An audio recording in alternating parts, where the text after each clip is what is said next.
Have you ever thought why water is the most important thing in our body? And how much water do you really need when considering your body type, your gender, and your age?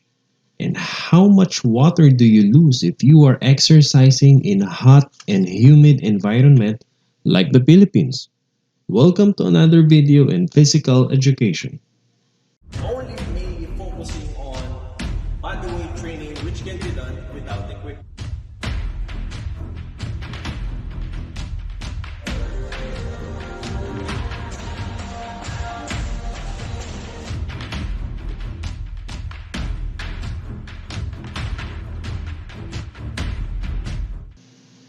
Water is the most vital compound of any living creatures, whether for animals, plants, or even as humans.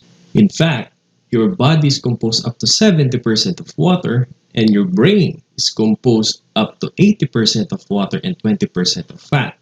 So therefore, water is involved in every functions in our body. So you might think, what are the importance of water in your body? It is needed for waste removal because you are dehydrating already when you are removing your waste. And it also regulates body temperature because it is the main reason why we are releasing sweat.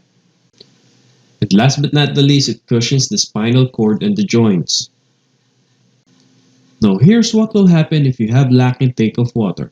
Aside from dehydration, there are other things that might what happen to you if you will not supply yourself of a good amount of water. Well, I'm pretty sure that you do not want it to happen to you. Speaking of muscle cramps, when you are experiencing this when you are sleeping, my best advice is to drink plenty of water before you go to bed to avoid these painful cramps.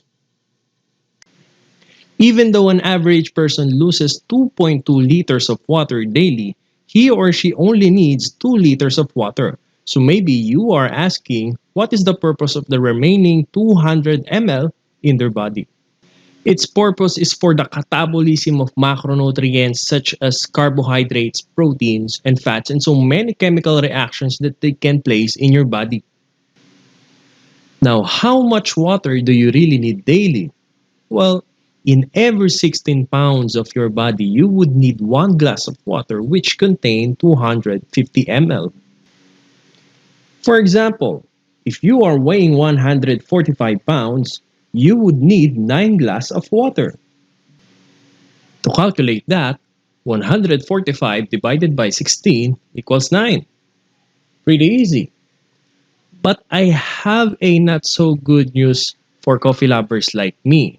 Because in every 60 milligrams of caffeine that you consume, you would need an extra glass of water. Now let me show you the different parts of your body that mostly consumes water. First one on the list is your urine. It consumes 50%, skin which is 22%, lungs which is 18%, and feces which is 10%, in a total of 100% which is equal to 2,200 ml of water. Here is also the total amount of water that you would need if you are exercising in a hot and humid environment like the Philippines.